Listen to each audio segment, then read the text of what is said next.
So Google found a URL, the URL redirected somewhere else, and Google indexed the destination instead.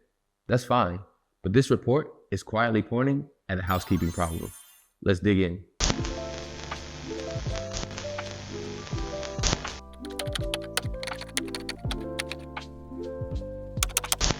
A page with a redirect means the redirect worked. Google followed it, indexed the final page, and listed the original URL here, so you know it's not indexed under the old address. After a migration or URL cleanup, this report fills up, and that's to be expected.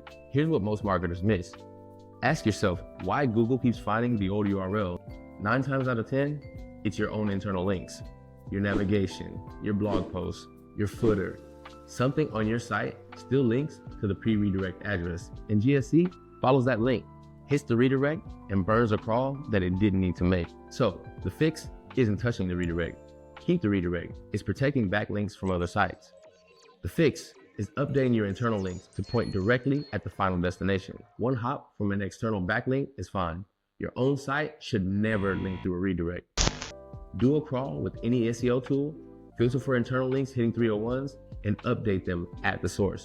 It's boring work, I know, but it pays off with cleaner crawling and faster indexing of the pages you actually care about. If you want an expert eye to take a look at your redirects, book a 30-minute working session with us and we'll take a look.